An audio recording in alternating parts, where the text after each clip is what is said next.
Salam jumpa bersama saya, Frater Dejan dari Kupang. Apa kabar Bapak Ibu, Saudara-saudari, teman-teman semua di Medan?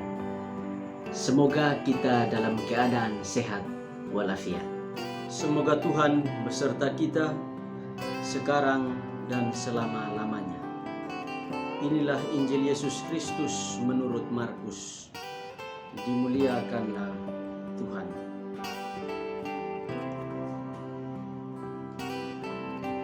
Pada hari pertama dari hari raya roti tak beragi, pada waktu orang menyembelih domba Paskah, murid-murid Yesus berkata kepadanya, "Ke tempat mana engkau kehendaki kami pergi untuk mempersiapkan perjamuan Paskah bagimu?" Lalu ia menyuruh 2 orang muridnya dengan pesan, "Pergilah ke kota, di sana kamu akan bertemu dengan seorang yang membawa kendi berisi air. Ikutilah dia dan katakanlah kepada pemilik rumah yang dimasukinya, 'Pesan Guru, di manakah ruangan yang disediakan bagiku untuk makan Paskah bersama dengan murid-muridku?' Lalu orang itu akan menunjukkan kamu sebuah ruang atas yang besar yang sudah lengkap dan tersedia.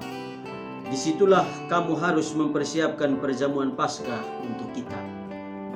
Maka berangkatlah kedua murid itu, dan setibanya di kota, didapati mereka semua seperti yang dikatakan Yesus kepada mereka. Lalu mereka mempersiapkan Paskah. Dan ketika Yesus dan murid-muridnya sedang makan, ia mengucap berkat, memecah-mecahkannya, lalu memberikannya kepada mereka dan berkata, "Ambillah, inilah tubuhku." Sesudah itu ia mengambil cawan, mengucap syukur, lalu memberikannya kepada mereka, dan mereka semuanya minum dari cawan itu. Dan ia berkata kepada mereka, "Inilah darahku, darah perjanjian yang ditumpahkan bagi banyak orang. Aku berkata kepadamu, sesungguhnya aku tidak akan minum lagi hasil pokok anggur sampai pada hari aku meminumnya, yaitu yang baru dalam kerajaan Allah."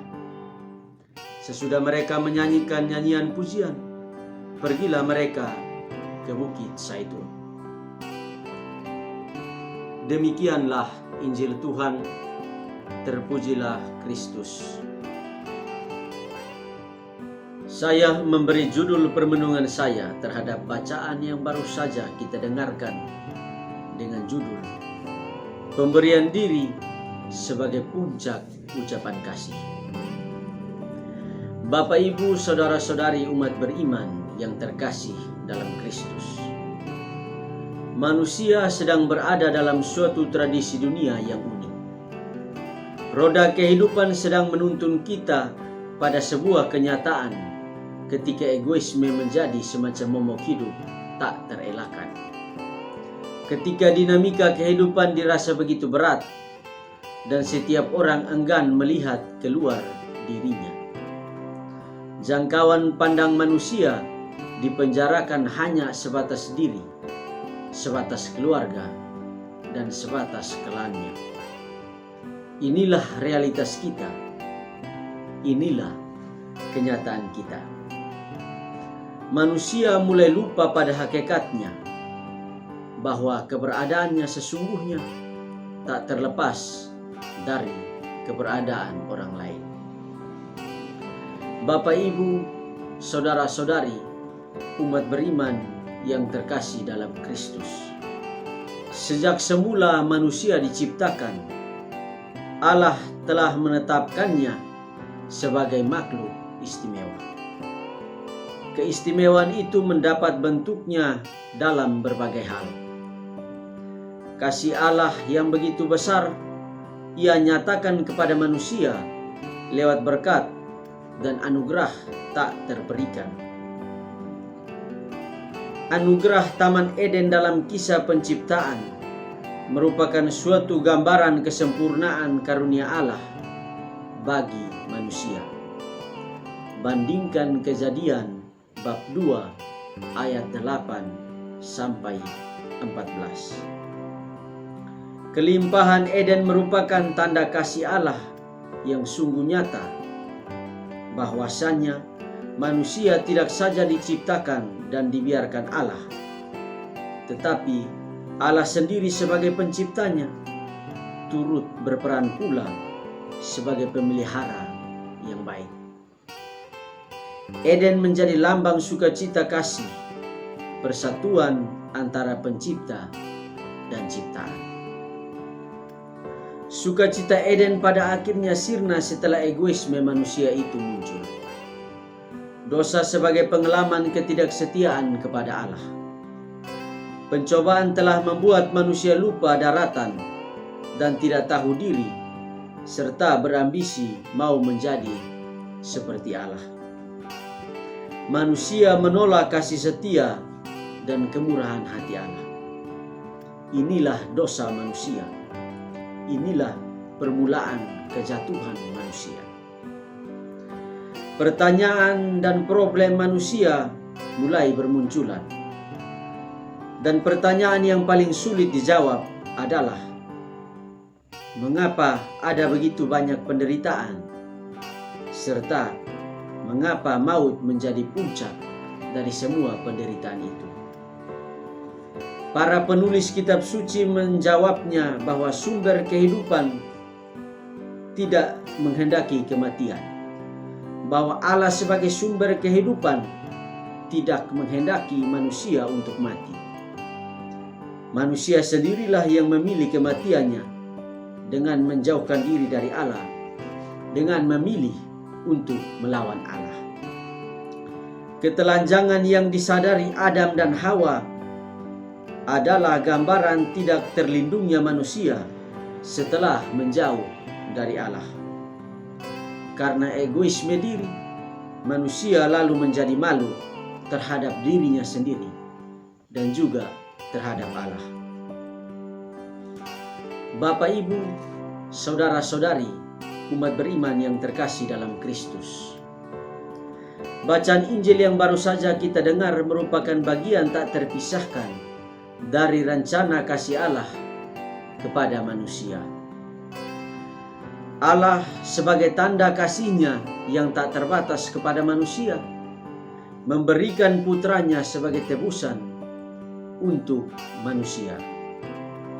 Kristus berperan sebagai Adam baru yang memperdamaikan hubungan manusia dengan Allah. Tetapi Allah sendiri sebagai penciptanya turut berperan pula sebagai pemelihara yang baik. Eden menjadi lambang sukacita kasih, persatuan antara pencipta dan ciptaan. Sukacita Eden pada akhirnya sirna setelah egoisme manusia itu muncul. Dosa sebagai pengalaman ketidaksetiaan kepada Allah. Pencobaan telah membuat manusia lupa daratan dan tidak tahu diri, serta berambisi mau menjadi seperti Allah. Manusia menolak kasih setia dan kemurahan hati Allah.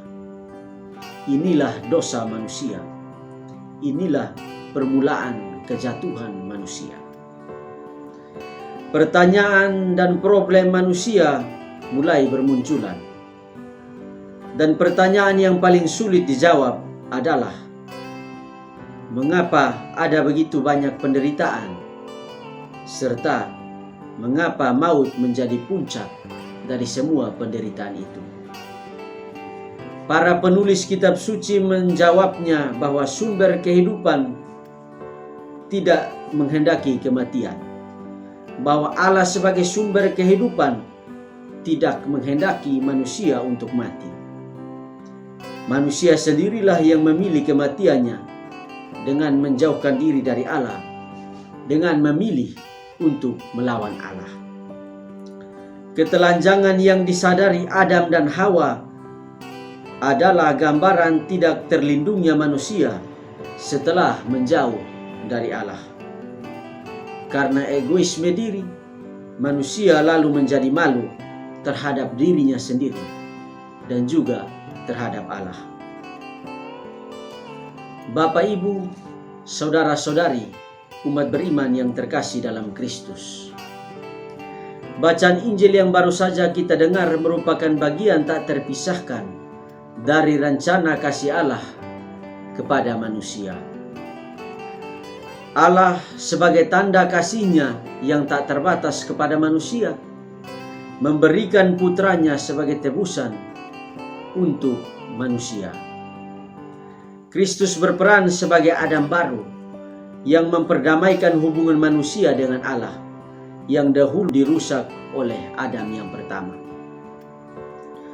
Perjamuan terakhir merupakan ungkapan purna tanda kasih Yesus yang diutus Bapa.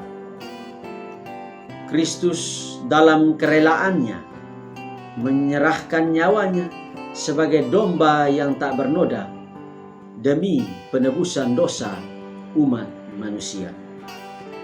Ia merelakan dirinya menjadi santapan agar siapa yang makan dagingnya dan minum darahnya memperoleh hidup yang kekal. Bandingkan Yohanes bab 6 ayat 54 sampai 56. Janji keselamatan Allah kini menjadi lebih nyata lewat penyerahan diri Yesus sebagai korban tak bernoda, roti kehidupan. Inilah bentuk sukacita iman kita. Inilah ungkapan iman kita, bahwasannya kita manusia yang berdosa kembali diangkat Allah sebagai anak-anaknya. Pada hari ini bersama gereja sejagat kita merayakan hari raya tubuh dan darah Kristus. Tubuh dan darahnya yang telah Ia berikan dalam perjamuan malam terakhir sebagai tanda kasih-Nya yang paling sempurna kepada para murid-Nya. Kini peristiwa penebusan tersebut kita kenangkan dan hadirkan kembali setiap kali kita merayakan Ekaristi. Paulus dalam suratnya kepada umat di Korintus mengisahkan kembali tentang perjamuan malam terakhir Yesus bersama para murid-Nya. Dikatakan bahwa pada waktu itu Yesus menetapkan suatu perjanjian baru yang dimeteraikannya dengan darah-Nya sendiri. Bukan lagi darah anak domba yang tak bercela, tetapi darah-Nya sendiri yang ditumpahkannya bagi kita di kayu salib untuk penebusan dosa-dosa kita. Darah itu kini ditawarkan oleh Yesus kepada seluruh umat manusia sebagai minuman keselamatan bagi jiwanya. Demikian juga pada perjamuan malam terakhir itu, roti yang diberikan Yesus bukan lagi sekedar roti yang tak beragi, tetapi tubuh-Nya sendiri sebagai makanan bagi jiwa kita dalam ziarah menuju tanah terjanji, tanah surgawi. Selanjutnya, Yesus lalu menetapkan roti dan anggur sebagai sarana dan tempat kehadirannya secara utuh. Anggur menjadi darah-Nya dan roti menjadi tubuh-Nya. Sambil mengangkat roti, Ia bersabda, "Inilah tubuhku yang dikurbankan bagimu." Demikian juga sambil mengangkat piala, Dia bersabda, "Inilah darahku yang ditumpahkan bagimu, darah perjanjian baru dan kekal." Dan pada akhir perjamuan itu, Tuhan bersabda, "Perbuatlah ini sebagai kenangan akan Aku." Pesan Tuhan inilah yang selalu kita rayakan setiap kali kita merayakan Ekaristi. Dalam setiap perayaan Ekaristi, kita kenangkan Tuhan yang wafat sekaligus Tuhan yang bangkit, tetapi tubuh-Nya sendiri sebagai makanan bagi jiwa kita dalam ziarah menuju tanah terjanji, tanah surgawi. Selanjutnya, Yesus lalu menetapkan roti dan anggur sebagai sarana dan tempat kehadirannya secara utuh. Anggur menjadi darahnya dan roti menjadi tubuhnya. Sambil mengangkat roti ia bersabda, "Inilah tubuhku yang dikurbankan bagimu." Demikian juga sambil mengangkat piala dia bersabda, "Inilah darahku yang ditumpahkan bagimu, darah perjanjian baru dan kekal." Dan pada akhir perjamuan itu Tuhan bersabda, "Perbuatlah ini sebagai kenangan akan Aku." Pesan Tuhan inilah yang selalu kita rayakan setiap kali kita merayakan Ekaristi. Dalam setiap perayaan Ekaristi, kita kenangkan Tuhan yang wafat, sekaligus Tuhan yang bangkit. Orang kepala keluarga, suami berperan sebagai kepala, sebagai pelayan lewat usaha mencari nafkah. Istri memberi diri kepada suami dan anak-anak lewat pelayanan penuh kasih. Dan anak-anak memberi diri lewat ketaatan dan kesetiaan kepada orang tua dalam menjalankan pendidikan bagi masa depan mereka. Permenungan ini sejatinya hanyalah sebatas api kecil yang saya berikan untuk menambah cahaya kasih yang telah Kristus anugerahkan kepada kita semua. Kristus telah terlebih dahulu mengasihi kita dengan memberikan dirinya. Maka marilah kita membiarkan api kasih itu terus berkobar dalam diri kita, lewat pemberian diri kita di mana saja kita berada. Mulai dari keluarga kita masing-masing, lingkungan kita, dan juga masyarakat di mana kita berada. Semoga Tuhan beserta kita.